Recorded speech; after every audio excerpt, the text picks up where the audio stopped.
बार बार आप लोगों ने समाजवादी पार्टी को देखा है।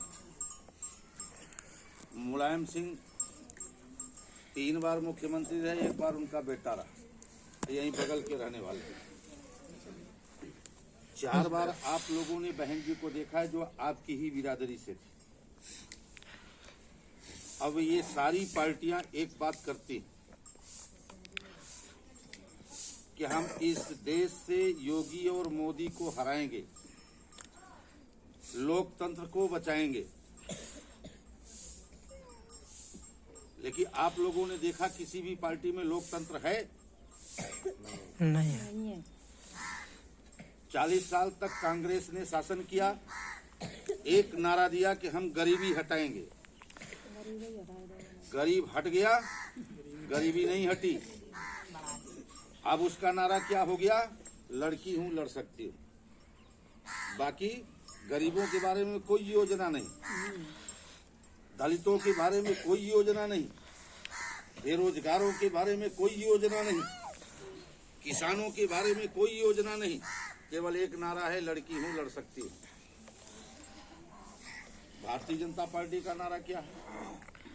सबका साथ, सबका विकास। 10 साल में आपने क्या देखा? सबका साथ, सबका विनाश। नौकरी चली गई, कई विभागों को बेच दिया प्राइवेट के हाथ में। अब केवल लोकतंत्र की बात करता है वो कि हम लोकतंत्र लाएंगे। तो ठीक है, उसके संगठन में लोकतंत्र है। हर 3 वर्ष के बाद उसका राष्ट्रीय अध्यक्ष बदल दिया जाता है, हर 3 साल के बाद उसका प्रदेश अध्यक्ष बदल दिया जाता है, बूथ अध्यक्ष बदल दिया जाता है, मंडल अध्यक्ष बदल दिया जाता है। लेकिन ये पिछड़े दलित समाज के व्यक्तियों के बीच का नहीं होता है। वो केवल 3 बिरादरी के बीच का होता है। जो सामान्य वर्ग के लोग हैं, जो सदियों से हम लोगों का शोषण करते चले आ रहे हैं, हम लोगों का अधिकार छीन रहे हैं, ऐसे ही लोग उनकी उच्च कुर्सी पर बैठते हैं और वो कहते हैं हम सबका विकास करेंगे। हमने सड़कें बनवा दिया, हमने एयरपोर्ट बनवा दिया, हमने तमाम चीजें बनवा दिया। बहुत चीजें हैं, उस पर बहुत ज्यादा हम नहीं जाएंगे। लेकिन आप लोगों ने देखा 5 किलो अनाज दे करके आपको गुलाम बनाने का काम कर रहे हैं। सभी सरकारी नौकरियां समाप्त कर दिया है, आपका आरक्षण समाप्त कर दिया। आज आपके बेटे डिग्री लेकर के रोड पर लफंगे का जीवन व्यतीत कर रहे हैं, अपमानित हो रहे हैं, बेइज्जत हो रहे हैं। आए दिन उनको जेल में डाल करके उनके साथ अन्याय हो रहा है। आए दिन बहन बेटियों की इज्जत और आबरू लूट रही है। थाने पर आप जाते हैं, आपकी समस्या नहीं सुनी जाती है, उल्टा आपको ही आरोप लगाया जाता है। समाजवादी पार्टी का आप देख लीजिए, उनका गुंडा राज तो था ही। और जब तक हाथ पैर हमारे नेताजी का चला तब तक तो राष्ट्रीय अध्यक्ष और 3 बार मुख्यमंत्री, रक्षा मंत्री बन गए। जब चलना फिरना बंद हो गया उनका, तो अपने भाई को भी नहीं बनाया उन्होंने। किसको बनाया? अपने बेटे को बनाया। अब जब तक उनके बेटे का हाथ पैर चलता रहेगा तब तक राष्ट्रीय अध्यक्ष होगा, मुख्यमंत्री वही बनेगा। अगर प्रधानमंत्री की कुर्सी मिलेगी तो उसी को मिलेगी। हम पिछड़े दलित समाज के लोग उसमें नौकरी करेंगे और अगर ज्यादा बोलेंगे तो कान पकड़ करके निकाल दिया जाएगा। यही हाल हमारे बहन जी का है। कांसीराम साहब ने तो कहा था कि जिसकी जितनी संख्या भारी उसकी उतनी हिस्सेदारी। कांसीराम साहब इस दुनिया से चले गए, हम लोग उसी पार्टी के प्रोडक्ट हैं। कांसीराम साहब के साथ में साइकिल भी चलाया हम लोगों ने और बड़े मेहनत से इस प्रदेश में उस पार्टी को हम लोगों ने खड़ा किया था। केवल इसलिए खड़ा किया था कि सबका अधिकार मिलेगा, हर जाति का मुख्यमंत्री होगा, हर जाति का राष्ट्रीय अध्यक्ष होगा, हर जाति को सम्मान मिलेगा। लेकिन कांसीराम साहब के जाने के बाद जब बहन जी का अधिकार आया तब कोऑर्डिनेटर बनेगा तो बहन जी का कृपा पात्र, जिलाध्यक्ष बनेगा तो बहन जी का कृपा पात्र, और बहन जी के हटने के बाद अगर कोई उसका उत्तराधिकारी होगा तो उनका भतीजा होगा, प्रकाश आनंद होगा। कोई दूसरा दोहरे बिरादरी का व्यक्ति नहीं होगा। अब अगर कोई दोहरे बिरादरी का व्यक्ति बहन जी के यहाँ टिकट मांगने जाता है, तब वो नहीं सोचती कि वो दलित समाज का है, हमारे समाज का व्यक्ति है, गरीब है, इसको टिकट दे करके विधायक बना दूं, मंत्री बना दूं, तब तो उससे बात हो जाएगी कि 1 करोड़ रुपए, 1 करोड़ रुपए जमा करो तब तुम्हें टिकट मिलेगा। हम पूर्वांचल के रहने वाले हैं, हमारे बगल में मिर्जापुर जिला है, 96 विधानसभा है, सूरज भान चमार बिरादरी के हैं, यानी दोहरे बिरादरी के। अभी अब अपने बेटे के लिए वो टिकट लेने आए थे तो 1 करोड़ रुपया उनको देना पड़ा। एक ITI का कॉलेज चलाते थे, 18 करोड़ में ITI का कॉलेज बेच दिया, 1 करोड़ रुपया बहन जी को दे दिया और 1 करोड़ लगा करके चुनाव लड़ेंगे। उससे पहले धनेश्वर गौतम जी 96 विधानसभा से पिछली बार चुनाव लड़े थे, सारी जमीन जायदाद बेच करके 1 करोड़ रुपया बहन जी को दिया था, चुनाव हार गए। शायद वकालत न पढ़े होते तो आज उनके बच्चे कटोरा लेकर के भीख मांगते। तो बहन जी की ये आदत है, बिना पैसे का किसी को टिकट मिलेगा नहीं। हमें शौक नहीं था कि सम्यक पार्टी से हम भुवनेश दोहरे को यहाँ चुनाव लड़ाते। अगर ये शायद बहुजन समाज पार्टी में टिकट मांगने जाती, इनसे भी 1 करोड़ रुपया मांगा जाता। बहन जी को ये नहीं मालूम है कि हमारे दलित समाज का व्यक्ति रोटी के लिए लालायित है, उनका हक अधिकार नहीं मिल रहा है, उसे भी हम विधायक और सांसद बना करके लखनऊ दिल्ली की कुर्सी पर बैठा करके उनके अंदर भी एक विकास की दौर दिखावें। उनको तो ये है कि जो विधायकी का चुनाव लड़ने आया है वो बहुत बड़ा पूंजीपति है, उससे पैसा लो।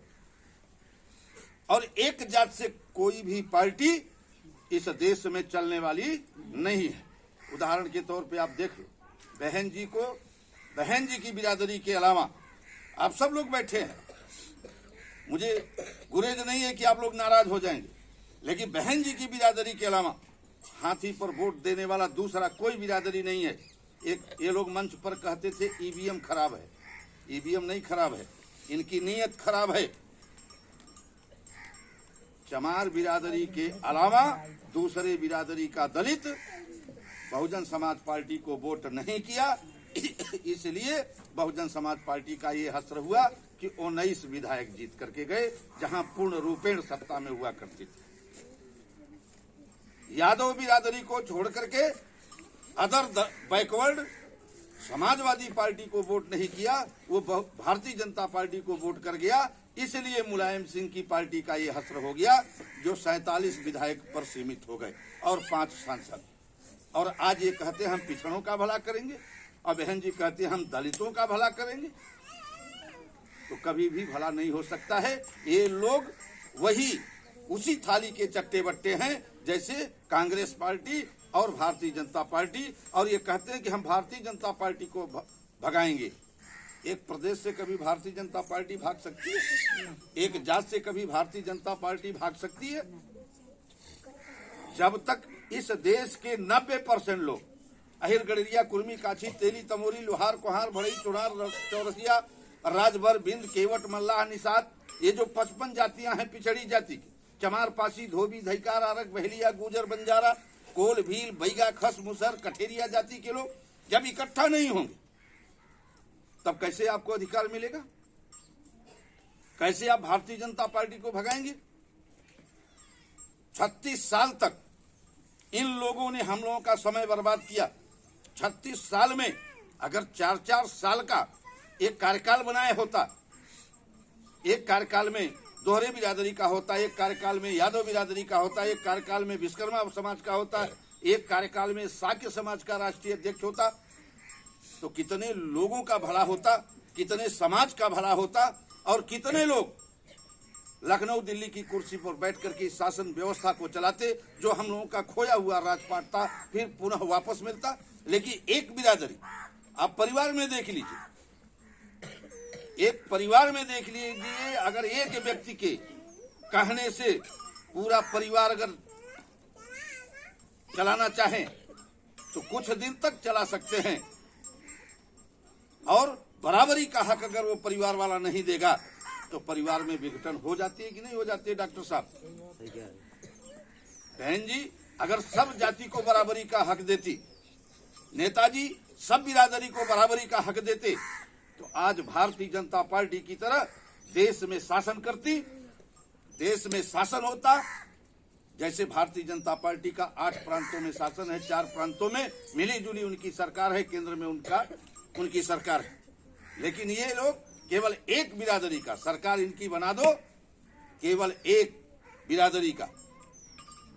तो इसलिए हम लोगों ने सम्यक पार्टी का गठन किया आज से 3 साल पहले, जिसमें पूर्ण रूपेण लोकतंत्र की व्यवस्था कायम किया। इसमें कि हर 3 वर्ष के बाद अदर जाति का राष्ट्रीय अध्यक्ष होगा।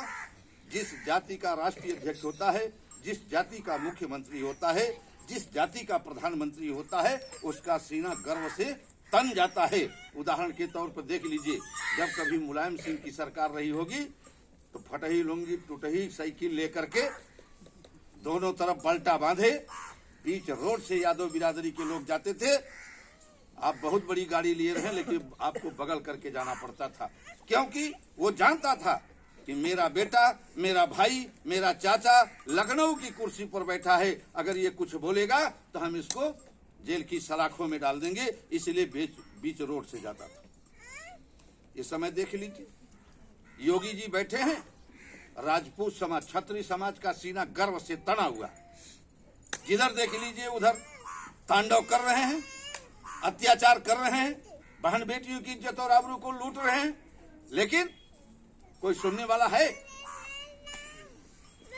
तो जब आपकी बिरादरी का कोई राष्ट्रीय अध्यक्ष होगा, आपकी बिरादरी का मुख्यमंत्री होगा, साक्य बिरादरी का राष्ट्रीय अध्यक्ष होगा, साक्य बिरादरी का मुख्यमंत्री होगा, पटेल बिरादरी का मुख्यमंत्री होगा, पटेल बिरादरी का राष्ट्रीय अध्यक्ष होगा, विश्वकर्मा समाज का राष्ट्रीय अध्यक्ष होगा, मुख्यमंत्री बनेगा। उदाहरण के तौर पे और मैं बता दे रहा हूं, जब बहन जी मुख्यमंत्री थी तो चमार बिरादरी के तमाम आईएएस और आईपीएस कहां से मिल गए थे? का तत्काल उन्होंने पढ़ा दिया था क्या? पहले सुनिए, तत्काल उन्होंने पढ़ा तो नहीं दिया था ना। शिक्षा के मामले में ये पिछड़े दलित समाज का व्यक्ति कमजोर नहीं है, अधिकारी भी है, कर्मचारी भी है, लेकिन मेन पद पे नहीं है। कोई फैक्ट्री का एमडी है तो किसी को निगम का चेयरमैन बनाया है, तो किसी को कहीं बैठा दिया है। लेकिन जब उस बिरादरी का नेता लखनऊ की कुर्सी पर बैठा, यानी बहन जी ने जब बैठा, तब वो दलितों को खोज खोज करके ले आकर के किसी को जिलाधिकारी बनाया था, किसी को एसपी बनाया था। इसी तरह से आप देख लीजिए यादव बिरादरी में नेताजी जय बार मुख्यमंत्री बने, कहां से सब यादव पढ़ करके चले आए थे? का तत्काल उन्होंने पढ़ा दिया था क्या? तत्काल नहीं पढ़ाया था। सभी पढ़े लिख करके, कोई आईएएस है, आईपीएस है, सीओ है, थानेदार है, सीएमओ है, लेकिन कहीं ऐसी जगह पर बैठाया गया है जहां उसका नाम नहीं चल रहा है। लेकिन जब नेताजी बैठे तो खोज खोज करके उनको जिला दे दिया। ऐसे अगर हर बिरादरी का व्यक्ति जब उच्च कुर्सी पर बैठेगा तो अपने समाज के भले की बात करेगा, अपने समाज के हक की बात करेगा। और जिस दिन इस 90% का समाज जाग जाएगा और लखनऊ दिल्ली की कुर्सी पर बैठेगा, उस दिन एक आशा की किरण आपके दरवाजे तक आएगी, आपके चेहरे पे मुस्कान होगी, आपके बच्चों को शिक्षा मिलेगी, आपके बहन बेटियों की इज्जत और आबरू सुरक्षित होगी, और गर्व से कहोगी आप लोग कि हमारा देश आजाद है, हम आजाद भारत के नागरिक हैं और हमारा बेटा लखनऊ दिल्ली की कुर्सी पर बैठ करके शासन कर रहा है। ये विधायक, सांसद और मंत्री बनाने से आपको हक अधिकार नहीं मिलेगा। आपको पार्लियामेंट पे कब्जा करना होगा, आपको प्रधानमंत्री बनाना होगा, क्योंकि सारे विकास के रास्ते दिल्ली से चलते हैं। सरकार यहाँ उत्तर प्रदेश में किसी की बना दो, विधायक यहाँ किसी को आप बना दो, लेकिन दिल्ली से जो कानून बनेगा उसको फॉलो करना पड़ेगा यहाँ की सरकार को। इसलिए सबसे पहले दिल्ली पर कब्जा करने की बात सोचो, और ये सम्यक पार्टी आपको दिल्ली पर कब्जा करने की बात करती है। हम 2022 में उपस्थिति दर्ज करा रहे हैं, 2027 में हम सेमीफाइनल लड़ेंगे, लेकिन 2032 में हम देश की सरकार बना करके इस देश के 90% लोगों को हक और सम्मान देने की बात करेंगे और उनको सम्मान दिलाने का काम करेंगे। हर जाति का राष्ट्रीय अध्यक्ष होगा। देख लीजिए, हमसे 3 साल पहले इस पार्टी के राष्ट्रीय अध्यक्ष तपेंद्र प्रसाद साक्य जी थे। जैसे ही 3 साल बीता, उन्होंने अपने पद से त्याग पत्र दे दिया और मैं तो एक किनारे, जैसे आप लोग बैठे थे, एक किनारे बैठा हुआ था। मुझे नहीं मालूम था कि मुझे राष्ट्रीय अध्यक्ष बनाया जाएगा, लेकिन जगदीश कुशवाहा जी ने और AK सिंह साहब ने, जो रिटायर्ड कमिश्नर हैं, उन लोगों ने मेरे नाम की घोषणा कर दिया कि आज से डॉक्टर शिव प्रसाद विश्वकर्मा जी इस पार्टी के राष्ट्रीय अध्यक्ष होंगे। 3 साल का मेरा कार्यकाल आ गया। जब से मैं राष्ट्रीय अध्यक्ष बना हूं, एक आध दिन के लिए घर जाता हूं, नहीं आप लोगों के बीच में इसी तरह से घूम घूम करके आपके हक और सम्मान को दिलाने के लिए कि आप सब एकजुट हो जाओ। 90% के लोगों, राज सत्ता पर कब्जा करो। जिस दिन राज सत्ता पर कब्जा कर लोगे, उस दिन आपका भला हो जाएगा। और जिस दिन राज सत्ता पर कब्जा नहीं कर पाए, तो अभी तो कुछ जीने का रास्ता मिल रहा है, लेकिन आगामी आने वाले समय में ये हिंदू राष्ट्र बनाने वाले लोग आपको गुलामों जैसा जीवन व्यतीत करने पर मजबूर कर देंगे। जैसा कि आप लोग पिछला इतिहास पढ़ते हैं कि हम लोग जब निकलते थे तो किसी के पीछे झाड़ू बांध दिया जाता था, तो किसी के आगे हड़िया लगा दी जाती थी, और अगर शायद हम लोगों की परछाई पड़ जाए तो हम लोगों के ऊपर कोड़े बरसाए जाए करते थे। ऐसा भारत लाने वाले हैं ये लोग जो कहते हैं कि हम राम राज लाएंगे, और राम राज लाने वाले नहीं हैं। राम राज में विषमताएं थी, जातिवाद था और छुआछूत की भावना थी, वही ये लाना चाहते हैं। इसलिए इससे बचने के लिए आप लोग 2022 में कन्नी चुनाव निशान है। भुवनेश कुमारी दोहरे इस क्षेत्र से चुनाव लड़ रही है, उनको जिताने का काम करिए। हम कहते हैं एक भुवनेश कुमारी जीत करके लखनऊ जाएगी, मुख्यमंत्री के बगल वाली कुर्सी इसको मिलेगी, और वहाँ विधान भवन में एक बहुत बड़ा कार्यालय मिलेगा, और आपकी आवाज को वहीं बुलंद करेगी, आपके हक और सम्मान को दिलाने का काम करेगी। इन्हीं चंद शब्दों के साथ मैं आप सबसे विदा लेता हूँ। धन्यवाद। जय सम्मेलन।